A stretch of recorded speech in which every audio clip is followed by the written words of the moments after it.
نحمده ونصلي علی رسوله الکریم۔ یہ نماز ظہر کے بعد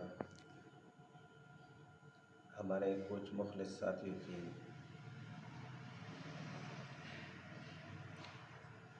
یہ تمنا تھی اور التماس فرما رہے تھے کہ دین کے بارے میں کچھ ضروری اور اہم باتیں ایک مختصر بلاگ میں بیان کی جائیں، اور اس کے لیے ہم نے ایک کتاب چنی ہے، مسائل بہشت زیور، جو ڈاکٹر عبدالواحد منتظر لوگوں نے لکھی ہے۔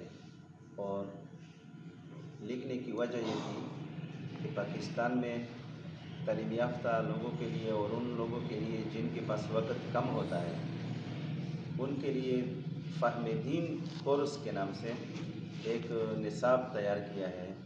یہ مسائل بہشت زیور 2 حصے اس نصاب کا ایک حصہ ہے، جس میں مختصر طور پر اور 2 ٹوک مسائل ہیں جن کی تحقیق کی بڑی ضرورت نہیں پڑتی، اور وہ مسائل ہیں جن کی زندگی میں ہر مسلمان کو ضرورت پڑتی ہے۔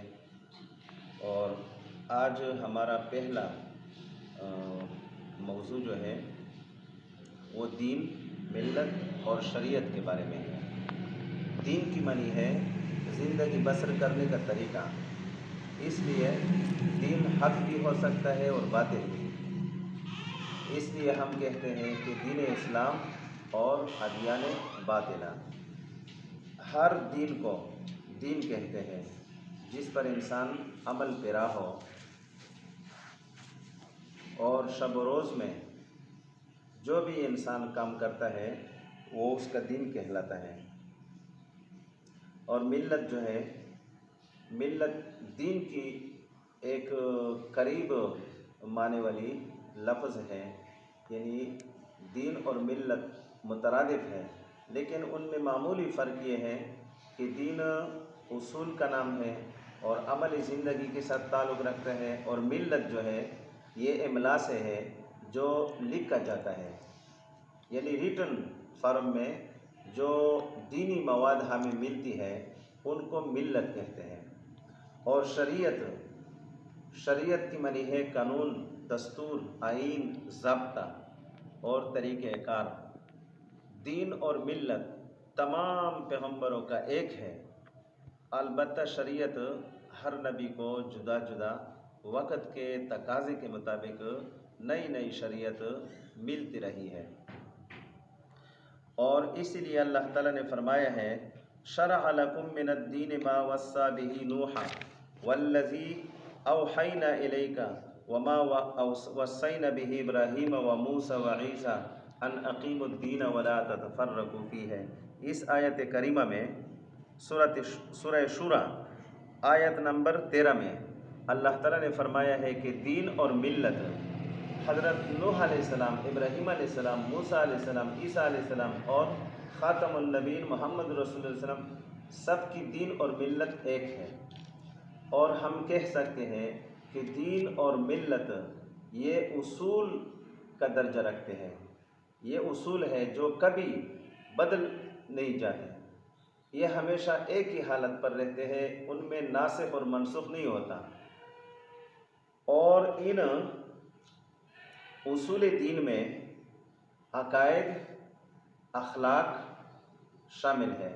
اخلاق کبھی بھی منسوخ نہیں ہوتے اور عقیدے بھی کبھی منسوخ نہیں ہوتے۔ اور ایک ہے شریعت کی معنی یہ ہے کہ ہر امت کے حالات کے مطابق اللہ تعالیٰ نئے طور طریقے نازل فرماتے ہیں۔ موسیٰ علیہ السلام کی شریعت میں کچھ اور احکام تھے، اور عیسیٰ علیہ السلام کی شریعت میں کچھ اور تبدیلی آئی، اور محمد رسول اللہ صلی اللہ علیہ وسلم کی شریعت میں تمام گزرے ہوئے نبیوں کے مقابلے میں ایک نئی اور وسیع اور آسان ترین شریعت اللہ تعالیٰ نے نازل فرمائی ہے۔ اور مجموعی طور پر دین کی جو باتیں ہیں ان کی 5 اقسام، 5 شاخ ہیں۔ پہلا شاخ ہے عقائد عقیدہ کی جمع ہے، اور عقیدہ کی معنی ہے عربی میں گیرا، جس کو پشتو میں گنڈا کہتے ہیں، یعنی ایک نظریہ، ایک خیال اور ایک تصور جس کے ذریعے سے انسان کسی ایک ذات کے ساتھ وابستہ رہتا ہے، اس وابستگی کا نام ہے عقیدہ۔ اس کی جمع عقائد ہے۔ اور دوسرا حصہ جو ہے وہ عبادات ہے۔ عبادت کی جمع ہے، اور عبادت کی معنی ہے بندگی کرنا۔ بندگی کرنا یعنی انسان نے جو عقیدہ اپنایا ہے، اس عقیدے کو عملی طور پر ظاہر کرنے کے لیے جو اعمال کیے جاتے ہیں ان کو عبادات کہتے ہیں۔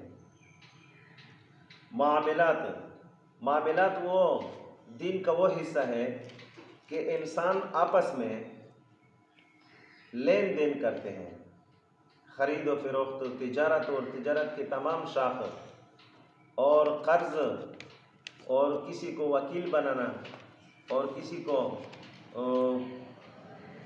یہ اجازت دینا کہ آپ میرے لیے معاملہ کریں۔ کسی کے پیسے ہو اور اس کے پیسے سے دوسرا آدمی محنت کرتا ہے، یا دونوں کاروبار میں شریک ہو، یہ تمام معاملات یہ دین کا حصہ ہے۔ اور چوتھا حصہ سزا ہے۔ سزا، ہر ریاست اپنی ریاستی اور عوامی حفاظت کے لیے، سیفٹی کے لیے کچھ سزائیں، کچھ دفعات مقرر کرتی ہے۔ تو حکومت الہیہ اللہ تعالیٰ کے دین میں بھی انسانی معاشرے کو ملوث ہونے سے بچانے کے لیے اور امن اور چین اور سکون حاصل کرنے کے لیے کچھ سزائیں مقرر ہیں۔ اور یہ سزائیں جو ہے اگر خدا نے خود مقرر کیے ہیں تو اس کو حدود کہتے ہیں، اور اگر قاضی اپنے ثوابدید اور موقع محل کے مطابق کوئی سزا تجویز کرتا ہے تو اس کو تعزیر کہتے ہیں۔ اور پانچواں حصہ آداب ہے۔ آداب مانا گئی لائف سٹائل، کھانے کا طریقہ، سونے کا طریقہ، بات کرنے کا طریقہ، راستے چلنے کا طریقہ، پینے کا طریقہ، اور لباس میں، بالوں سنوارنے میں، ہر چیز میں انسان ایک انداز اپناتا ہے، اس لائف اسٹائل کو آداب کہتے ہیں۔ تو انشاءاللہ کل سے ہم اگلا حصہ ریکارڈ کرائیں گے، اور عبادات سے ہم سٹارٹ لیں گے۔